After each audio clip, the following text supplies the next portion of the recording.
Sometimes I find myself looking at others and admiring what they have. Yes, the beautiful dresses, the thriving business, the beautiful homes, and the present life they live. And yes, I'm one that naturally celebrates people. I give them the applaud when they need it. And if I like what you're doing, I'll go straight up to you and tell you, you're doing a good job. Because I believe when we celebrate one another and we're able to communicate and express our feelings to one another, it leaves no room for envy. One day as I was busy admiring every other person, the Holy Spirit ministered to me, and that changed my perspective for life. And he said, water your own garden. I was like, I don't even have a garden. How much more watering it? I didn't have a garden with flowers, with plants. Then I realized he wasn't talking about a physical garden. He was talking about the garden inside of me.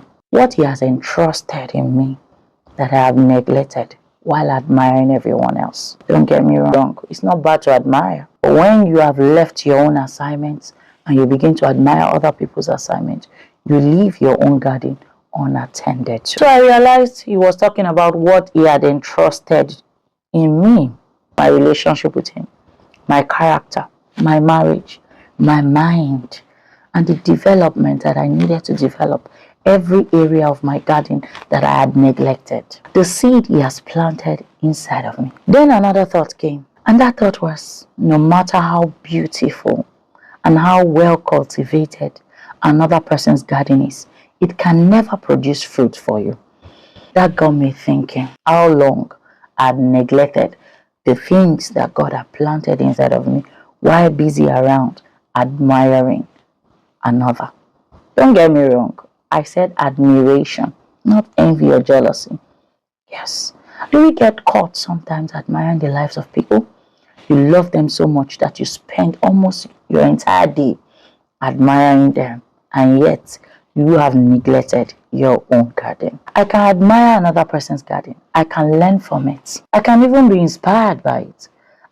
You know what? I cannot harvest from what I refuse to cultivate. Let that sink. I stopped asking the Lord why every other person's garden looked greener. And then I started asking him what he needed me to do to make my own garden better and greener. And guess what he said? Water your own garden. And then I began to water my own garden. And for me, that looked like spending more time with God, reading more, identifying my strengths and not focusing on my weakness, and developing areas in my life that needed development, my gifts that I had abandoned, healing from things that I ignored, and serving faithfully even when no one was watching. Allowing God to prune my pride, my fears, my insecurity, and my need for validation. You heard me right. What are those things that we have allowed to grow as weeds in our garden? The fears, the insecurity, the imposter syndrome. What are those things? I started allowing the Lord to prune them one after the other. Slowly I began to grow. Not at once, not overnight, but consistently. And there came a day, people started telling me, love your personality. I love your warmth. When I'm around you, I feel so encouraged. When you counsel me, I feel blessed. And I was like, what you see today were the fruits of seeds that were planted in private. What the Lord taught me is comparison doesn't just steal your joy away. It steals your attention. The things you ought to be giving attention to, you wouldn't give attention to. Like I told you, I was busy admiring every other person's garden and lost sight of my own. It stole away my attention. I was not envious, but silently admired what they have. You had me right. But when I started to nurture my own garden, when I started to water my own garden, I started to get compliments from people. I started to get feedbacks from people. You're so warm, you're so nice, I like your personality, the fact that you're humble. They said that this were what I was building in private because the Holy Spirit had told me to water my own garden.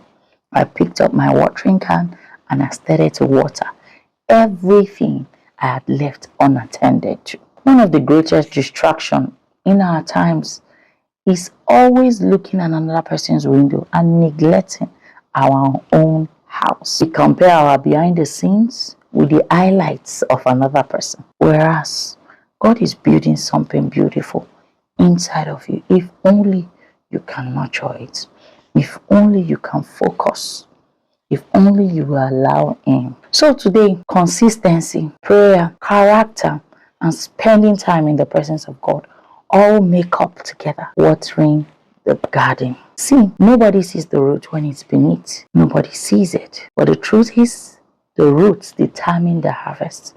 So how well you cultivate your own garden and water it will determine how well and nourished your garden will be. So today, instead of wasting your time admiring another person's garden, can you take out time to be consistent?